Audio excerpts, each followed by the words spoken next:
मंत्री के moneycontrol.com के दिए इंटरव्यू के बाद बीजेपी नेता विनय सहस्त्रबुद्धे ने कहा है कि मोदी सरकार में विकास इसलिए हुआ क्योंकि सरकार स्थिर थी। हमारे साथ में बीजेपी के सीनियर नेता विनय सहस्त्रबुद्धे जी हैं। सर, प्रधानमंत्री के एक बड़ा इंटरव्यू हुआ है न्यूज़ 18 इंडिया पर, जिसमें उन्होंने कहा है कि भारत मुद्रास्फीति को कंट्रोल करने के लिए बहुत काम कर रहा है, लेकिन रक्षाबंधन में उन्होंने एक उदाहरण दिया कि लोगों को एक राहत भी दी गई है।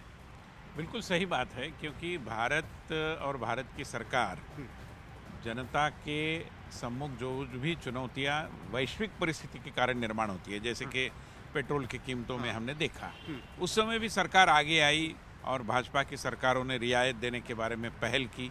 और उसी तरीके से जब अभी गैस की कीमतों का, सिलेंडर की कीमतों का सवाल आ रहा है, जिसमें वैश्विक परिस्थिति उसके लिए एक दृष्टि से जिम्मेदार है, मगर सरकार ने अपना दायित्व निभाते हुए रक्षाबंधन का जो त्यौहार था उस निमित्त बहनों को एक अनुपम उपहार दिया है। एक महत्वपूर्ण बात कही है कि भारत का विकास राजनीतिक स्थिरता की वजह से हो रहा है। बिल्कुल सही है, क्योंकि हम अगर देखेंगे ना, मतलब जो विकास के विभिन्न सारे मायने हैं, मतलब जो भी उसकी स्केल है, उसके जो मापदंड है, उसको अगर हम देखेंगे तो विगत 10 सालों में जो विकास हुआ है उसका कारण है कि एक स्थिर सरकार है। इसके पहले भी 10 साल एक पार्टी की सरकार थी, मतलब एक पार्टी के नेतृत्व वाली, मगर वो सरकार इतनी स्थिर नहीं थी जितनी कि ये सरकार स्थिर है। और इसलिए वो सरकार लड़खड़ाती रही, विकास के मोर्चे पर आगे नहीं बढ़ पाई।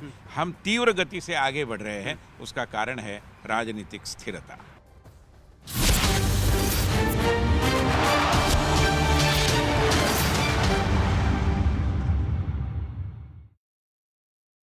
कुछ नया करने की चाहत ही तो है कि हम चांद तक पहुंच पाए, क्योंकि नई सोच से ही आकार लेता है हमारा नया कल।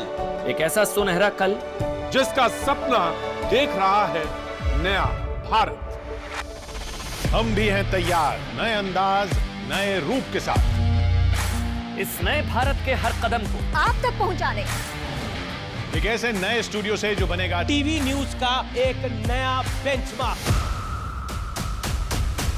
मिलेंगे ऐसे कैमरा व्यू जो साफ कर देगा हर नजरिया। एक ऐसा न्यूज रूम जो होगा देश का न्यूज सेंटर, जो दिखाएगा देश के हर चप्पे की खबर आपकी टीवी, मोबाइल या लैपटॉप पर, क्योंकि देश का नंबर 1 हिंदी न्यूज चैनल अब दिखाएगा आपको हर हलचल। अपने नए मकाम एशिया के सबसे बड़े न्यूज स्टेशन से। तो देखते रहिए न्यूज़ 18 इंडिया।